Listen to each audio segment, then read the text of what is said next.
Hello po, good morning mga kailyan.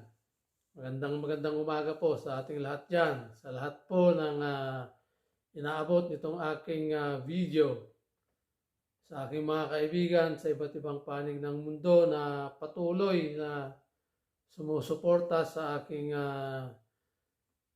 page at sa aking YouTube channel. Magandang umaga po at maraming salamat po sa inyong lahat.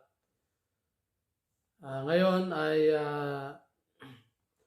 tatalakayin naman natin ang ukol sa international student dito sa Australia. Pero bago po ang lahat ay baka ngayon ka lang nakapanood ng aking video, paki-follow naman po yung aking page at paki-subscribe na rin yung aking YouTube channel para lagi ka pong updated sa mga ganitong usapin ukol sa Australia. So yun po mga kailyan at gaya nga po ng ating tanong, posible ba na ma-PR o ma-citizen ng isang international student dito sa Australia? So yan po ay 100% po yan mga kailyan na ang international student dito sa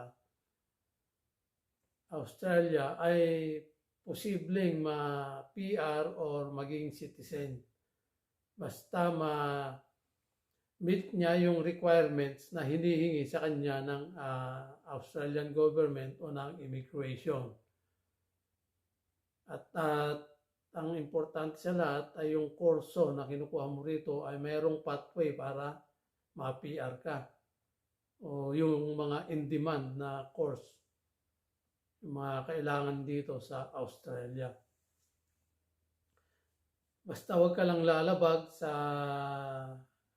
mga batas at rules dito sa Australia, ay posible po na ma-PR ka o citizen dito sa Australia. Or makahanap ka po ng mag-i-sponsor po sa inyo para ma-PR po kayo. At pag naka-graduate ka naman dito, ay pwede mo ring i-apply. Pwede ka ring mag-apply ng permanent residency kapag ka na-meet mo yung requirements sa immigration ay ma-approve naman po yun. Basta wala ka lang nalalabag na batas sa kanila, kung ano man yung hingin ng immigration ay maipakita mo, ay sigurado po yun, ma-approve ka. Yun po yung mga nangyayari po sa ating mga international student po rito sa Australia. Meron pong mga napapauwi, merong hindi nagtatagumpay. Gaya nga po ng aking mga sinabi, baka meron po silang mga nalabag na hindi nila dapat gawin habang sila po ay nag-aaral dito sa Australia. Kaya kapag ikaw po ay nandito sa Australia, ay sundin lang natin yung kanilang mga batas. So hanggang dyan lang po muna ang ating maibabahagi mga kailyan. At sana po ay pakishare naman itong aking video.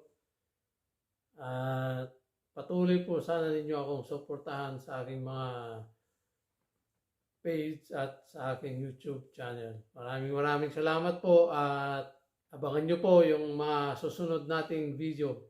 God bless po sa ating lahat.